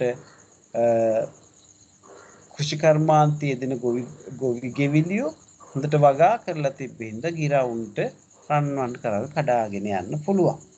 අන්න එහෙම යන අයගෙන් රන්වන් වී කරල් අරන් යන ගිරවුන්ගෙන් යන මග තොරතුරු දැනගන්න අහලා දැනගන්න කියලා කවිය කියනවා. පැහැදිලිද පුතේ? එතකොට ඒකත් අපිට මේ හතරවෙනි ප්‍රශ්නේ අහන සමාජ ආර්ථික තොරතුරු වලට හොඳ උදාහරණයක්. එතකොට තව උදාහරණයක් අපි ගත්තොත් සාමාන්‍යයෙන් අපි උදාහරණ 3ක් 4ක් ගන්න ඕන මේ වගේ ප්‍රශ්නයක සමාජ තොරතුරු සහ ආර්ථික තොරතුරු ගැන කියන්නේ. තව උදාහරණයක් ගමු අපි. අර කයිකාවලෙහි දැක සෙබළුන් රැක සිටින කියන අපිට තිබ්බේ. කොට මේ 7 වෙනි කවිය. අයිරාවන උවත් නවතන රිසින්නෙන අයිරා දහස් දිලි දුනු කොත් සිපත්ගෙන කයිකාවලෙහි දැක සෙබළුන් රැක සිටින වයියා කරන් මල්තුරු ගන වන හිසින කියන කවිය ගත්තාම අන්න අපේ සමාජ ආර්ථික තොරතුරු ගැන කතා කරද්දී අපිට මෙන්න මේ කයිකාවලෙහි දැක සෙබළුන් රැක සිටින මේ කයිකාවල කියන ප්‍රදේශයේ සෙබළු රැකගෙන ඉන්න නැත්නම් ආරක්ෂාව නිරන්තරයෙන් සපයන වයියා කරන් මල්තුරු ගත ඝන වන හිසින කියන මේ ඒ ප්‍රදේශයෙන් පියාඹල යන්න කියලා යාට කියන්නේ. ඒ කියන්නේ එදා රටේ ආරක්ෂාව ආර්ථිකයේ වගේම ආරක්ෂාව ගැන හොඳට උනන්දු වෙච්ච මුර කපොළු යුදලා කයිකාවල කියන ප්‍රදේශයේ විශේෂයෙන්ම ආරක්ෂාවට ඉන්න මුර කරන සෙබළු දැකලා දුනු ආයුධ අරගෙන කයිකාවල ප්‍රදේශයේ ඉන්න මහ සේනාව දැකලා මුර සෙබළුන් දැකලා මල්ගස් උඩින් වනාන්තරයට පියාසර කරන්න කියලා කවියට කියනකොට තේරෙනවා අන්න රටේ සමාජ ආර්ථික තත්ත්වයට හොඳ උදාහරණයක් එතනත් රටේ ආරක්ෂාව තර කරන්න සෙබළු නිරන්තරයෙන් වැඩ කර හිටිය සමයක්. හරි. එතකොට සමාජ ආර්ථික තත්ත්වය ගැන කියන්නේ ඒක තව හොඳ උදාහරණයක්. ඒ වගේම එතන රටේ ආරක්ෂාව තර කළා කියලා කියන්න හොඳ උදාහරණයක් කයිකාවලෙහි දැක සෙබළුන් රැක සිටින කියලා. ඒ වගේම ජන ජීවිතයේ සාමාන්‍ය අන්දමින් සැහැල්ලුවෙන් ගත කරා සාමාන්‍ය මිනිස්සු ජන ජීවිතේම මහා බරක් කරගෙන අමාරුවෙන් ගත කරපු ජීවිත නෙවෙයි ඒගොල්ලන්ට තිබ්බේ කියලා මේ 10 වෙනි කවියෙන් අපිට තේරෙනවා. කස්තුරි තුලක සැදි නලලත සුමටාන පුල් මහනෙල් මල්දම් හිස දවටාන සලෙලුන් යනෙන නිති රැක කෙලි කවටාන රිවි මුදුනත වන මැද වදු සුමටාන කියන සුමුටාන කියන කවිය ගත්තොත් මේ සාමාන්‍ය ජනතාව සාමාන්‍ය අන්දමට සැහැල්ලුවෙන් හිටියා. දැන් අපි ඉන්නේ මේ සාමාන්‍ය ජනතාව සැහැල්ලුවෙන් නෙවෙයි නේද පුතේ? රෝග බියක් ඇවිල්ලා පාසල් ආර්ථිකය සමාජීය දේශපාලන හැම අතින්ම ගියා උලටපත් වෙලා තියෙන යුගයක මේ දැන් අපි ඉන්නේ. හැබැයි මේ සැලලිනි සංදේශය ලියවිච්ච මේ යුගයේ එහෙම නෙවෙයි. ඒගොල්ලෝ ඊටාම සාමාන්‍ය සරල ජන සමාජයක ජීවත් වුණා. සැහැල්ලුවෙන් ගත කළා. කියන්න හොඳ උදාහරණයක් මේ කස්තුරි තිලක සැදි නලලත සුමටාන පුල් මහනෙල් මල්දම් හිස දවටාන සලෙලුන් යනෙන නිති කර කෙඩි කවටාන රිවි මුදුනත වන වැද වදු සුමටාන කියන කවිය ගත්තොත් එහෙම අර මට සිරිටු නඩල් තරවල කස්තුරි වලින් තිලක තියාගෙන පිපුණු මානෙල් මල් හිසෙහි ගෙලෙහි දවටගෙන කෙලි කවට කරමින් විනෝදාස්වාදයේ විඳිමින් නිතරම සතුටු වෙන්න යන ස්ථානයක් ගැන මෙතන කියනවා. සලෙලුන් යනෙන නිති කර කෙලි කවටාන සලෙලුන් මේ තරුණයින් විනෝදකාමී තරුණයින් සුමටාන කියන ප්‍රදේශයේ ගැවසෙනවා. ඒ කියන්නේ මේ තරුණයින් විශේෂයෙන් දහවල් කාලේ සතුටින් ගත කරන්න එළියට යන තැනක්. එහෙම සැහැල්ලුවෙන් සතුටින් හිටපු ජන සමාජයක් එදා කෝට්ටි යුගයේදී හිටියා කියලා කියන්න හොඳ උදාහරණයක් තමයි මේ මග විසිතුරු කවි පන්තිය අපිට හම්බ වෙන සැලී සංදේශී කවි අතර තියෙන ලස්සන කවියක් වෙච්ච කස්තුරි තිලක සැදි නලලත සුමටාන කියන කවි. ඉතින් ඕම තමයි අපිට හතරවෙනි ප්‍රශ්නෙට උතකොට උදාහරණ හතරක් විතර ගලපන්න පුළුවන් වෙන්නේ. ඉතින් මොන දේ කරන්නත් පුතේ කවි ටික නම් පාඩම් තියෙන්න ඕන. නැත්තම් අපිට මුකුත් කරන්න බෑ. කවි ටික ඕගලන්ට මේ මම ඕනනම් අපේ WhatsApp group එකට උනත් දාන්නම්. මේ අපි ගාව තිබ්බනේ මේ කවි ටික. අපි අර ලස්සනට ගායනා කරන කවි ටික අපි නිරන්තරයෙන් ඇහුවේ පාඩම කරන යන අතරේ ඒක දිගටම පාඩම කතා කරපින්ද කවි ටිකක් චුට්ටක් ආයි මතක් කරගමු.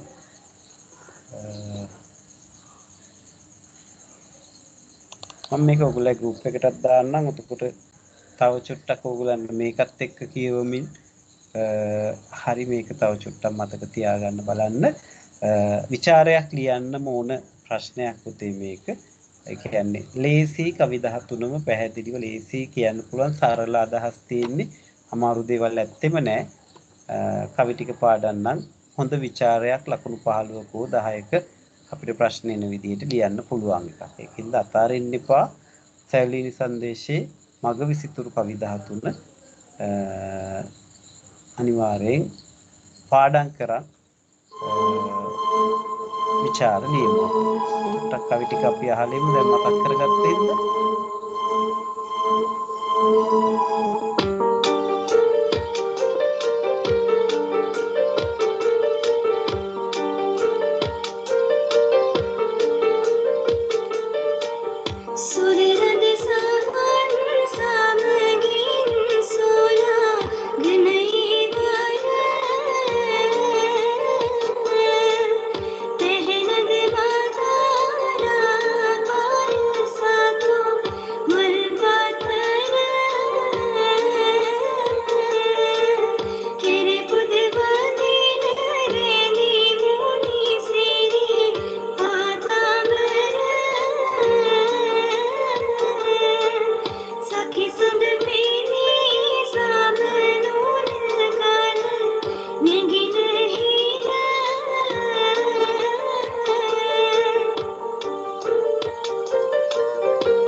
හරි පුතා. අපි කවි ටික සම්පූර්ණයෙන් ඒ රස වින්දේ සැලීන් සංදේශයේ අපේ මග විසිතුරු කවි ටික අපි ප්‍රශ්න 4ක් සාකච්ඡා කළා පෙළ පොතේ තියෙන. අපි වමු පස්වෙනි ප්‍රශ්නෙටත් කවි ටික නැවත මම මේ මතක් කළේ ඒකයි. අදින් අපි සැලීන් සංදේශයේ විචාර ප්‍රශ්න ටික සාකච්ඡා කරලා ඉවර කරනවා. අපි උතකොට පුතාලා පුළුවන් තරම් විචාර ලියන්නත් බලන්න. ඒකයි මම මේ උදාහරණ දෙමින් පැහැදිලි කරන්නේ. අපි බලමු පුතේ ඒකේ අවසන් ප්‍රශ්නේ ආට පෙළ පොතේ තියෙන්නේ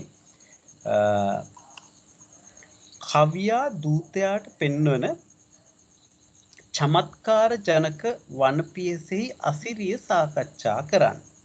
දැන් මුළු කවි පන්තියේම අපිට තියෙන සැලීනි සංදේශ මග විසිතුරු කියන එකේ කවියා දූතයාට මේ චමත්කාරය පෙන්වන ආකාරයම තමයි තියෙන්නේ.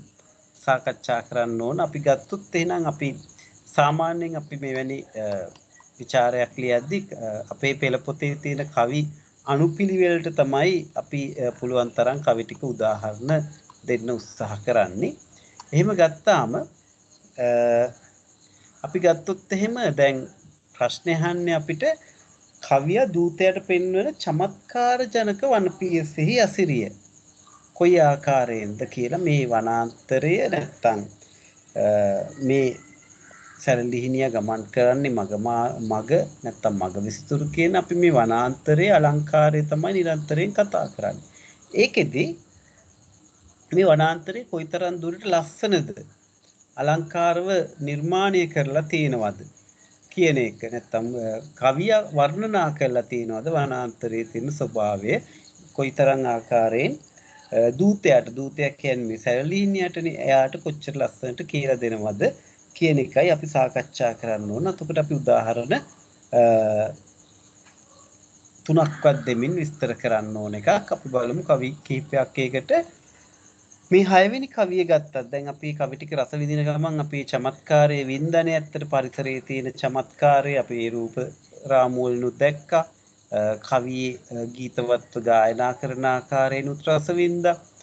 එතකොට අග පිපිමල් මලගියලිය කැලේයා වග බැඳ හෙන රජහස පුල් විලේයා ළඟතුරු මල් ගිලිහුණු රොණ උලේයා මග බැසයව පළහෙල වැලි තිලේයා කියන කවිය ගත්තත් අපිට මේ මල් පිපිලා තියෙන ඉද්ද වැල් කැලෑවෙන් යුක්ත රාජහංසය රංචු පිටින් බසින්න මල් පිපුණු විල් වලින් යුක්ත ගස්වල මල් වලින් ගිලිහුණු මල් රේණු ගැවසිලා තියෙන පැහැදිලි වැලි තලාවේ මගට බැහැලා යන්න කියලා සැලලිහිණියට මේ නැත්තම් මේ දූතයට චමත්කාර ජනක වනපියසක ස්වභාවය පෙන්වනවා. ඒ වගේම අපි ගත්තොත් එහෙම තව කවියක් විශේෂයෙන් මේ වනාන්තරයේ තියෙන ලස්සන ගැන කියනකොට මේ 12 වෙනියට අපිට තියෙන කවිය ගත්තොත් රිවිතැවුලේ පිපි කමලේ විල් ගැවසි මත කෝලේ තුරු වදලේ හඬන නිසි වනසැවුලේ මගාසලේ පොර සැලසී ගුරු බැවුලේ යවවුලේ නොවි කිසි කියන කවිය ගත්තත් මේ වනාන්තරයේ තියෙන අලංකාරය සුන්දරත්වය කොයි ආකාරයෙන්ද කියලා කියනවනම් අර රිවිතැවුලේ පිපි කමලේ විල් ගැවසී සූර්ය තාපය නිසා පිපුණු නෙළුම් මල් වලින් යුක්ත විල් වලින් ගැවසිලා ගත්ත මත කෝලේ තුරු අදලේ හඬන නිසි මත් වෙච්ච වලි කුකුලන් නැත්නම් මත් වෙච්ච කෝලන් සමාන මත් වෙච්ච කෝලු අර ගස් මුදුන් වල ඉඳන් කෑ ගහන ශබ්ද කරන පාරේ ඒ වගේම වනසැවුලේ මගාසලේ පොරසැලසි වනසැවුලන් නැත්තම් වලි කුකුළු පාර අසල පොර කමින් ඉන්න ගුරු බැවුලේ යවවුලේ නොවේ කිසි ගුරු බැවුල කියන ප්‍රදේශයෙන් කිසිදු අවුලක් නැතුව යන්න කියලා මේ දූතයට කරන ආයාචනය නැත්නම් ඒ පරිසරයේ විඳිමින් පරිසරයේ තියෙන අලංකාරය විඳිමින් යන්න කියලා කවියා ලස්සන පරිසර වර්ණනා සමග තමයි සැලලිහිණි සංදේශය මේ අපි සාකච්ඡා කරන මගවිසිතුරු කවි පන්තියේ යන්නේ. ඉතින් රිවිතැවුලේ කවිය ගත්තත් ඊළඟට මේ වනාන්තරේ අපේ ප්‍රශ්නය අහන්නේ කවිය දූතයාට පෙන්වන චමත්කාර ජනක වනපියසේ අසිරිය. ඒතර මේ චමත්කාරය ගැනමයි අපි වනාන්තරයේ චමත්කාරය ගැනමයි දිගින් දිගට කියන්න ඕන.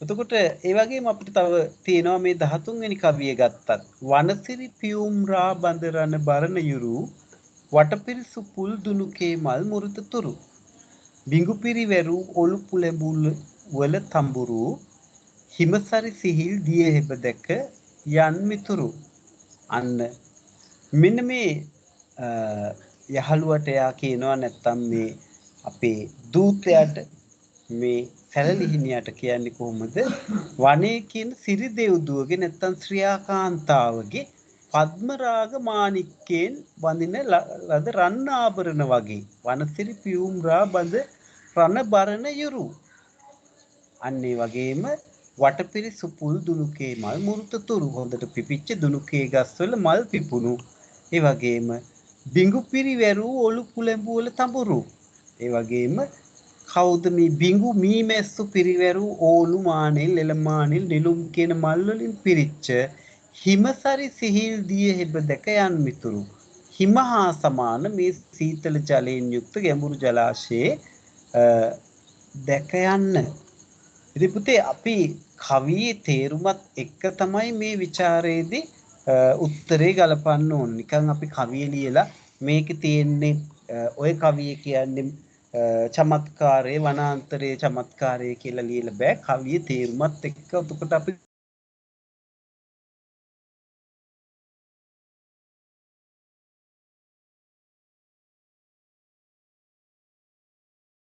කවිය කළා.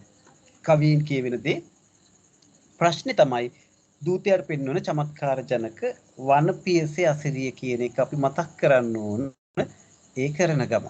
ඉතින් විස්තර කරන ගම එහෙම වුණොත් තමයි මේකේ අපිට නිවැරදි උත්තරයක් ගලප ගන්න පුළුවන් වෙන්නේ මේ විචාර ප්‍රශ්නවලට. ඉතින් මෙතෙන්දී විශේෂයෙන්ම පුතේ අර සැලෙන් සංදේශ තියෙන කවි එතකොට මේ මග විසිතුරු වල තියෙන කවි 13 අපි පාඩම් කරගත්තොත් අපිට විචාර ප්‍රශ්න තුනෙන් එකකට අනිවාර්යයෙන් මේක ලියා ගන්න පුළුවන්. මොකද අනිත් සමහර පාඩම් වල තියෙන උපුටා ගැනීම සමහර ඒවා මතක තියාගන්න එච්චර ලේසි වෙන්නේ නැහැ. දැන් අඟුල් මල් දමනය ගත්තොත් තමා වතුරේම භාෂාව අමාරුයි. මම කියන්නේ අතරින්න කියලා නෙවෙයි මේ කියන්නේ. මේ භාෂාව අමාරු තැනකට වඩා ලේසියෙන් අපිට කරගන්න පුළුවන් තැන ප්‍රශ්නයකට උත්තරේ ගලප ගන්න පුරුදු වෙන්න ඕන. අපි දන්නේ නැහැ විභාගෙක මොනවා එයිද කියලා. දැන් අපි කිව්වා 2016 ඉඳන් ප්‍රශ්න පත්‍ර බැලුවාම සමහර වෙලාවට අපි හිතන ලකුණු 15 විචාර ප්‍රශ්න වලට එයි කියලා හිතන මුල් කාලේ තිබ්බ අනිවාර්යයෙන්ම ගුත්තිල කාව්‍යයෙන් ඒ වගේම උම්මග්ග ජාතකයෙන් නැත්තම් අපිට ධර්ම යුද්ධය නැත්තම් සතරකන් මන්ත්‍රයේ ඒ කොටසින් එහෙමම ආවේ නැහැ පහුගිය කාලේ පස්සේ වෙද්දි 2016 17 වල එහෙම ආවට 18 සිට පොඩ්ඩක් වෙනස් වෙලා මෙවැනි පාඩම් වලින් ලකුණු 15 විචාර ප්‍රශ්න වලටත් ගිහින් තිබ්බා. ඉතින් එහෙම තත්ත්වයක් උඩ අපිට ඕනම පාඩමකින් අපිට ප්‍රශ්නයක් ගලප ගන්න පුළුවන් වෙන මට්ටමට අපි ලෑස්ති වෙලා යන්න ඕන. ඒකෙදි කවි ටික නම් අනිවාර්යයෙන්ම අපි පාඩම් කරගන්නම වෙනවා. ඉතින් මම නිරන්තරයෙන් පුතාලට මේ මතක් කරන්නේ කවි ටික පාඩම් කරගෙන අපි මේක කරන පාඩම් වල දැන් උත්තිලේ වගේ කවි 30 ගාණක් අපි පාඩම් කරගන්න ඕනේ. ඒකත් පාඩම් කරගන්න ඕන නම් හොඳයි. විචාර ලියන්න. ඉතින් ඊට වඩා අපිට පහසුවෙන් මෙවැනි කවි 13ක් තියෙන මේ පාඩමෙන් ඒ වගේම හංස සංදේශය කෑරගල වැජබේලිසින් සිට කවි 10 තියෙන පාඩමේ කවි ටිකට වැඩි අවධානයක් යොමු කරගත්තොත් අපිට විචාර ප්‍රශ්න වලදී වගේම අපිට ඒ වගේම සාහිත්‍ය ප්‍රශ්න පත්‍රයේ පළවෙනි සහ දෙවෙනි ප්‍රශ්නවලදී කවි පාඩම් අහනවා. කවිවල පද දෙකක් දීලා ඉතුරු පද සම්පූර්ණ කරන ඒවා අහනවා. ඒවටත් අපිට ලෑස්ති වෙන්න පුළුවන්. ඒ කොහොම කළත් මේ වෙලාව තියෙනවා පුතාලට තාම මේ කවි ටිකත් පාඩම් කරගෙන මේක විචාර ප්‍රශ්න වලට හොඳින් මුහුණ දෙන්න. ඉතින් මම විශේෂයෙන් ඉල්ලනවා මේක විභාගෙ වෙනකන් ඉන්නේ නැතුව මේ පෙළ පොතේ මේ ප්‍රශ්න පහක් තියෙනවා. පහෙන් මම අනිවාර්ය කරන්නේ මෙන්න මේ ප්‍රශ්නේ කියලා. අඩු ගානේ දෙකක්වත් ඔයාට පහසුවෙන් ලියන්න පුළුවන්. ලකුණු 10 ප්‍රශ්නයක් සහ 15 ප්‍රශ්නයක් ලියන්න. ප්‍රශ්නකට උත්තරයක් ගලපන්න. එහෙම ගැලපෙව්වොත් ඔයාට මේක අමාරු වෙන්නේ නැහැ. ඉදිරියේදී විචාර ලියන්න විභාගෙදී පහසු වෙනවා. අපි උත්තර ගලපලා පුරුදු වෙලා ඉන්න තරමට අපිට විභාගෙට ගියාම කරුණු ටික ගලාගෙන එනවා. ඉක්මනින් ඕගොල්ලන්ට උත්තර ලියන්න. හරි. ඉතින් අද විභක්ති පාඩම අවසන් කළා. ප්‍රධාන ව්‍යාකරණ පාඩමක්. ඒකේ අපි ගිය සතියේ විභක්ති 4ක් සාකච්ඡා කළා. ඉතුරු 5 අද සාකච්ඡා කළා. ගිය සතියේ අපි මුලින් කළේ සාහිත්‍ය විචාර මේ සැලීනි සංදේශي පළවෙනි මග විසිතුරු වල පළවෙනි ප්‍රශ්න තුන සාකච්ඡා කරා පෙළ පොතේ. අද ඒකේ ඉතුරු ප්‍රශ්න දෙක සාකච්ඡා කළා. මේ සියල්ල අපි අවසන් කරමින් යන්නේ ඔලියෝ විභාගයේ සඳහා යන මග. ඉතින් ඒකෙදී අපි ඉදිරියේදී පහුගිය පාඩම් නැවත මතක් කිරීමේ නොමිලේ පුනරීක්ෂණ සම්මන්ත්‍රණ දෙකකුත් පවත්වන්න සැලසුම් කරනවා මේ 11 ශ්‍රේණිය වෙනුවෙන් නොමිලේ. ඒවටත් පුතාලා සහභාගී වෙන්න ඉදිරියේදී දින හරියටම දැනුම් දෙන්න. ඔයගොල්ලන්ගේ අනිත් ටියුෂන් පන්ති වෙබ්සයිට් එකේ තියෙන අනිත් පන්ති වලට බාධාවක් නොවන විදියට ඒක සැලසුම් කරගන්න ගියාමයි මේ වෙලාව කළමනාකරණය කර ගැනීම නැත්තම් හරියට වෙලාවක් ඒකට යොදා ගැනීම පොඩ්ඩක් අමාරු වැඩක් හින්දා තමයි වෙලාව තාම හරියට දාගන්න බැරි වුනේ. 10 ශ්‍රේණිය වෙනුවෙනුත් තියෙනවා. ඉතින් ඔයගොල්ලන්ට 10 ශ්‍රේණියේ සම්මන්ත්‍රණය වලටත් ඒ වගේම සහභාගී වෙන්න පුළුවන්. මේවා සියල්ල නොමිලේ පවත්වන්නේ අමුතුවෙන් ගාස්තු අය කිරීමක් නැහැ. ඉදිරි සතිවලදී ඒවා දැනුම් දෙන්නම් අපේ WhatsApp group එක සහ ටියුෂන් පන්තියේ වෙබ්සයිට් එක හරහා මේ දේවල් දැනුම් දෙන්නම්. ඉතින් අපි ලබන සතියේ තවත් ව්‍යාකරණ පාඩමක් මම හිතන්නේ කරන්න හොඳයි අපි දෙවෙනි වාරයට ව්‍යාකරණ පාඩම් ටිකක් අපිට තියෙනවා සමාස ඒ වගේ දේවල් තව ටිකක් මතක් කරගන්න ප්‍රත්‍යාර්ථ නාම ඒවත් අපි කරගමු අපි සාහිත්‍ය පාඩම් දෙවෙනි වාරයටත් අදාළව පාඩම් අපි අවසන් කරමින් යන්නේ. ඉතින් අපි භාෂා පාඩමක් ලබන සතියේත් මම සැලසුම් කරනවා කරන්න දෙවෙනි වාරයට අදාළව ඊට පස්සේ අපි දෙවෙනි වාරේ පාඩම් අවසානයේ දෙවෙනි වාරේ විභාගයකුත් තියන්න ඕන. ලබන සතියේ ඔයගලන්ට තිබ්බ විභාගේ ලකුණුත් ලබා දීලා ඒ උත්තර පත්‍රත් අපි සාකච්ඡා කරමු. ඒ වල ගැටලු තිබ්බ ඒවා සාකච්ඡා කරමු. එහෙනම් අදට පන්ති අවසන් කරනවා පුතේ සුබ රාත්‍රියක් හැමෝටම ආයුබෝවන්. ආයුබෝවන් සර්. ආයුබෝවන් පුතා. ආයුබෝවන් සර්. ආයුබෝවන් පුතා.